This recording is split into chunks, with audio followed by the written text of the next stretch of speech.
السلام علیکم دوستو، خوش آمدید آپ کو اپنے چینل پر۔ میں ہوں ڈاکٹر اشتیاق، آپ دیکھ رہے ہیں میرا یوٹیوب چینل۔ دوستو، آج کی ویڈیو بہت ہی اہم ٹاپک پر ہے۔ اکثر لوگوں کا یہ سوال ہوتا ہے، ڈاکٹر صاحب ہمارا جانور کھاتا بھی ٹھیک ہے، پیتا بھی ٹھیک ہے، چارہ بھی ٹھیک کرتا ہے، لیکن موٹا نہیں ہو رہا۔ آج کی یہ ویڈیو اسی ٹاپک پر بنائیں گے ہم آپ کو بتائیں گے کہ جانور خوراک کھانے کے باوجود بھی موٹا کیوں نہیں ہو رہا۔ اس ویڈیو میں آپ کو بتاؤں گا کچھ خفیہ وجوہات جن کی وجہ سے آپ کا جانور موٹا نہیں ہو رہا۔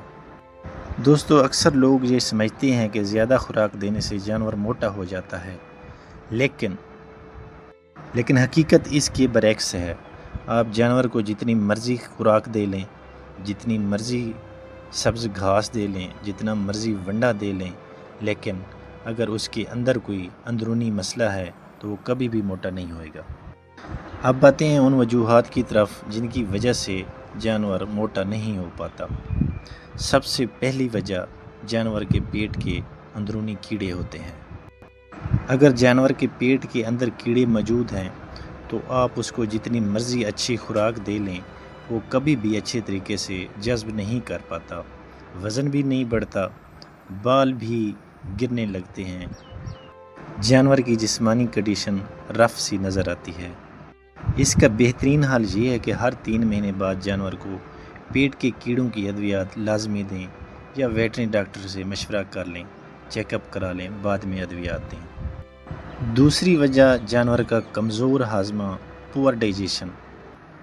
اگر جانور کا ہاضمہ کمزور ہو تو وہ خوراک کو صحیح طریقے سے ہضم نہیں کر پاتا۔ اس کی وجہ سے جانور کا گوبر بھی پتلا ہوتا ہے، پیٹ بھی پھولا ہوا محسوس ہوتا ہے۔ اس بیماری کے حل کے لیے جانور کو خوراک میں منرل مکسچر دیں، پرو بایوٹکس یا ہاضمہ بہتر کرنے والی ادویات دیں۔ جانور کی کمزوری کی تیسری وجہ گرمی یا سٹریس بھی ہے۔ گرمی کی وجہ سے جانور سٹریس میں آ جاتا ہے، جس کی وجہ سے وہ کم کھاتا ہے اور وزن بھی نہیں بڑھتا۔ گرمی کی عام علامات میں سانس کا تیز ہو جانا، کھانا کم کرنا شامل ہیں۔ جانور کو ہیٹ سٹریس سے بچانے کے لیے صاف اور ٹھنڈا پانی ہر وقت دستیاب رکھیں۔ کوشش کریں جانور کو ٹھنڈے اوقات میں خوراک دیں، ونڈا وغیرہ ٹھنڈے اوقات میں دیں۔ جانور کے کمزور ہونے کی چوتھی وجہ غلط خوراک یعنی رونگ ڈائٹ کمبینیشن ہے۔ بعض لوگ پلان کے بغیر خوراک دیتے ہیں، جس سے خوراک کا فائدہ نہیں اٹھا پاتے۔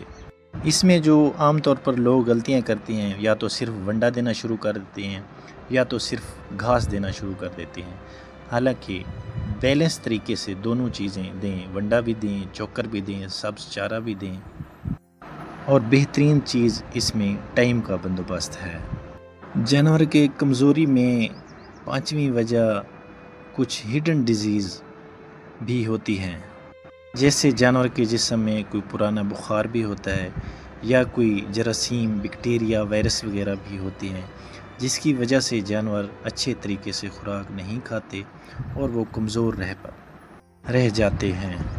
ان وجوہات کی وجہ سے جانور کے جسم میں مختلف تبدیلیاں بھی نظر آتی ہیں۔ دوستو، یاد رکھیں، صرف زیادہ خوراک دینا کافی نہیں ہوتا، بلکہ صحیح طریقہ اور صحیح دیکھ بھال جانور کو تیزی سے موٹا کرتی ہے۔ اگر بہتر خوراک کے باوجود آپ کا جانور سست ہو رہا ہے، وزن کم ہو رہا ہے، یا دودھ میں کمی آ رہی ہے، تو اس کا چیک اپ ویٹرنری ڈاکٹر سے لازمی کروائیں۔ اگر آپ چاہتے ہیں آپ کا جانور صحت مند رہے اور بہتر خوراک کھائے، تو ان 5 وجوہات کو ضرور چیک کرتے رہا کریں۔ دوستو، اگر ویڈیو پسند آئے تو لائک کریں، چینل کو سبسکرائب کریں، اور کمنٹ میں بتائیں کہ آپ کے جانور کو کیا مسئلہ ہے۔ ہم آپ کی مدد ضرور کریں گے۔ اللہ حافظ۔